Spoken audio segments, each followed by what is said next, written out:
আমরা যখন ইউটিউবের জন্য থাম্বনেল বানাই, থাম্বনেল বানানোর সময় লেখালেখির পর দেখা যায় নিজেদের পিকচারটা যখন অ্যাড করি তখন আমাদের নিজেদের পিকচারের যে পিছনে ব্যাকগ্রাউন্ডটা সেটা রিমুভ করি।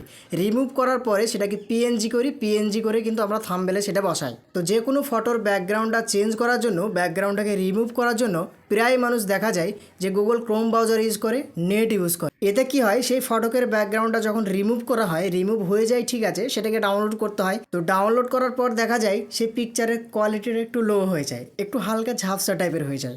তো আজকে আমি আপনাকে এমনটা ওয়ে দেখাবো যে ওয়ের মাধ্যমে আপনি ব্যাকগ্রাউন্ড চেঞ্জ করতে পারবেন এক ক্লিকের মাধ্যমে।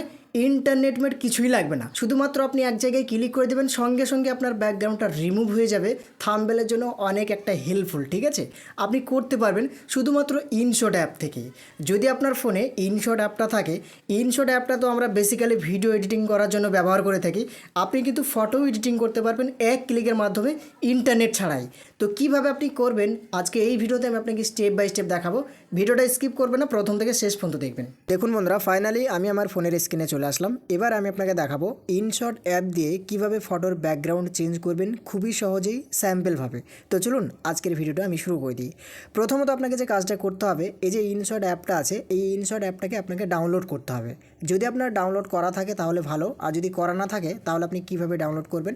এই যে সর্বপ্রথম আপনি আপনার প্লে স্টোরটাকে ওপেন করবেন। তো দেখুন আমি আমার ফোনের প্লে স্টোরটা ওপেন করলাম। ওপেন করার পরে এবার আপনি উপরের দিকে লক্ষ্য রাখুন, এই যে এখানে দেখুন লেখা আছে সার্চ অ্যান্ড অ্যাপস। এই জায়গাতে ক্লিক করবেন। এখানে ক্লিক করার পরে জাস্ট লিখবেন ইনশট। ইনশট লেখার পরে আপনি সার্চ করবেন। সার্চ করার পরে দেখবেন সঙ্গে সঙ্গে আপনার ইনশট ভিডিও এডিটিং অ্যাপসটা চলে আসবে। এই যে এই অ্যাপসটা, ঠিক আছে। তো এই অ্যাপসটা আপনাকে ডাউনলোড করতে হবে। ডাউনলোড করার জন্য দেখবেন ডান দিকে ইনস্টল বলে লেখা থাকবে, ঠিক এরকম ধরনের, ঠিক আছে। এইভাবে এই লেখাটা এই জায়গাতে থাকবে, এই লোগোর পাশে, ঠিক আছে। তো আপনি এখান থেকে ইনস্টল করে নেবেন। আমার যেহেতু আপডেট দেখাচ্ছে, মানে আমার আগে থেকেই ইনস্টল করা আছে, যার কারণে এখানে আপডেট দেখাচ্ছে। তো এইভাবেই আপনি আপনার ইনশট অ্যাপটাকে ডাউনলোড করবেন এবং সেই ডাউনলোড করা থেকে আপনি ইনস্টল করবেন। ইনস্টল করার পরে এই যে দেখুন এই জায়গাতে এইভাবে চলে আসবে আপনার অ্যাপসটা। এবার আমি আপনাকে দেখাই কীভাবে আপনি ফটোর ব্যাকগ্রাউন্ডটা চেঞ্জ করবেন। তো আপনাকে কী করতে হবে, সর্বপ্রথম এই যে ইনশট বলে যে লোগোটা আছে, ইনশট অ্যাপটার উপর একবার ক্লিক করবেন। এইখানে ক্লিক করার পরে দেখুন এইখানে প্রথমে লেখা থাকবে ভিডিও, তারপরে লেখা থাকবে ফটো, তারপরে লেখা থাকবে কলেজ। তো আপনি যেহেতু ফটো এডিটিং করবেন, এটা তো ভিডিও এডিটিং নয়, ফটো এডিটিং, যার কারণে এই যে ফটো বলে লেখা আছে না, অথবা দেখুন একটা ফটো লোগো আছে, এই জায়গাতে একবার ক্লিক করবেন। এইখানে ক্লিক করার পরে এই যে এখানে দেখুন নিউ বলে একটা অপশন আছে, সর্বপ্রথম এই নিউ অপশনটার উপর একবার ক্লিক করবেন। এইখানে ক্লিক করার পরে আপনার ফোনের গ্যালারিটা খুলে যাবে। এবার যে ফটোর ব্যাকগ্রাউন্ডটা আপনি চেঞ্জ করতে চাইছেন সেই ফটোটা এখান থেকে সিলেক্ট করবেন। সেটা হতে পারে আপনার ব্যাকগ্রাউন্ডে অনেক কিছু আছে, ঝিলমিল আছে, এক কালার হোক বা 5 কালার হোক, যে কোনো কালার হোক না কেন, জাস্ট একবার ক্লিক করলেই পুরো পিএনজি হয়ে যাবে, রিমুভ হয়ে যাবে। আমি আপনাকে দেখানোর জন্য এই যে এখানে একটা ফটো আছে, দেখুন এই ফটোর ব্যাকগ্রাউন্ডটা আমি রিমুভ করব। এই যে এই ফটোর ব্যাকগ্রাউন্ডটা, ঠিক আছে, আপনি দেখতে পাচ্ছেন। তো আমি কি করছি, এই ফটোর উপর একবার ক্লিক করছি। এখানে ক্লিক করার পরে দেখুন সঙ্গে সঙ্গে আমার ফটোটা সামনে চলে আসলো। এবার আপনাকে যে কাজটা করতে হবে, এই যে এখানে দেখুন ক্যানভাস, ফিল্টার, অ্যাডজাস্ট বলে অনেক কিছু লেখা আছে, ইফেক্ট, ব্যাকগ্রাউন্ড, স্টিকার, তাই না। তো এইগুলোকে আপনি স্ক্রল ডাউন করে এরকমভাবে বাঁ দিকে ঠেলবেন, ঠিক আছে, বাঁ দিকে সরিয়ে দেবেন।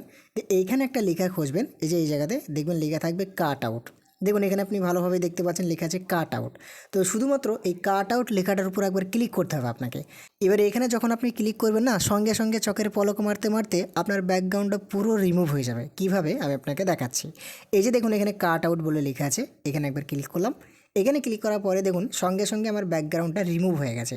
দেখুন এই জায়গাতে যে ব্যাকগ্রাউন্ডে হাবিজাবি ছিল, বাহারকার সিন ছিল, সবগুলো দেখুন চলে গেছে, পুরো রিমুভ হয়ে গেছে, পিছনটা পুরো হোয়াইট হয়ে যাবে, ঠিক আছে। এবার আপনি এটা সেভ করে নিতে পারেন, অথবা যদি আপনি কাস্টমাইজ করে আরও কিছু কাজ করাতে চান এই ব্যাকগ্রাউন্ডে, যেরকম আপনি যদি স্ট্রোক লাগাতে চান, সবগুলো কিন্তু এখানে করা যাবে। কিভাবে, এই যে এখানে দেখুন একটা আইকন আছে, মানুষ আইকন, এখানে যদি একবার ক্লিক করেন, এখানে ক্লিক করার পরে দেখুন এখানে অনেকগুলো আপনার আউটলাইন চলে এসেছে। এখানে একটা আউটলাইন, এখানে একটা আউটলাইন, এই জায়গাতে একটা আউটলাইন, এই জায়গাতে একটা আউটলাইন।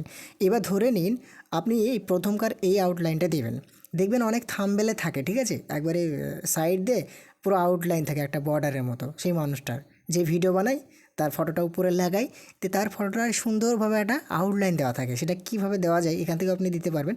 এই যে এখানে যদি একবার ক্লিক করেন, দেখুন এটা আউটলাইন লেগে গেল। এবার আপনি বলবেন যে এত বড় তো হয় না, তো এটাকে ছোট বড়ও করতে পারবেন। কিভাবে, যদি আপনি এই যে পয়েন্টটা আছে, এই পয়েন্টটা ধরে যদি আপনি বাঁ দিকে এরকমভাবে একবারে কমিয়ে দেন, দেখুন এই আউটলাইনটা কিন্তু একবারে ছোট হয়ে যাচ্ছে, একবারে সরু পাতলা হয়ে যাচ্ছে। যদি আপনি এটা ডান দিকে এভাবে বাড়িয়ে দেন তাহলে এটা বড় হয়ে যাচ্ছে। তো এটা আপনি আপনার মতো করে রাখতে পারবেন, যেমনটা ভালো লাগবে তেমনটা করে দেবেন। তো ধরে নিন আমি এখান থেকে একবার পুরো জিরোই করে দিলাম, ঠিক আছে, একবারে জিরো। জিরো করার পরে যদি আমি এই জায়গাতে টিক চিহ্নতে ক্লিক করে দিই, দেখুন এখানে ক্লিক করে দিলাম, সঙ্গে সঙ্গে কিন্তু আউটলাইনটা সেট হয়ে গেল। দিয়ে আবারও যদি আমি এই টিক চিহ্নতে একবার ক্লিক করে দিই, দেখুন পুরোটা সেট হয়ে যাবে। দেখুন এবার যদি ফটকের উপরে আমি হাত দিয়ে এদিক ওদিক করি, দেখুন পুরো পাতলা, ব্যাকগ্রাউন্ডে কোনো কিছু নেই, পুরো পিএনজি হয়ে গেছে। এবার এই ফটোটাকে আমি খুবই সুন্দরভাবে থাম্বনেল বানানোর সময় খুবই সুন্দরভাবে লাগাতে পারবো, পিছনে কোনো ধরনের কোনো কিছু থাকবে না, খুবই ভালো লাগবে। তো এটাকে এবার ফাইনালি সেভ করার জন্য কি করতে হবে, এই যে এক্সপোর্ট বলে লেখা আছে, এক্সপোর্ট লেখাটায় যদি একবার ক্লিক করে দিই, সঙ্গে সঙ্গে আমার এই ফটোটা সেভ হয়ে গ্যালারিতে চলে যাবে। এবার আপনারা এখানে একটা প্রশ্ন করবেন, আপনার ফটোটা যে গ্যালারিতে গেল এটা কি প্রমাণ আছে আপনি দেখান। তো দেখুন আমি কেটে দিচ্ছি, দিয়ে আমি আমার গ্যালারিটা ওপেন করছি। ওপেন করার পরে এই যে অল ফটো এখানে ক্লিক করলাম, দেখুন ফাইনালি প্রথমেই চলে এসেছে। দেখুন ব্যাকগ্রাউন্ডে কোনো কিছু নেই, খুব সুন্দর হয়ে গেছে।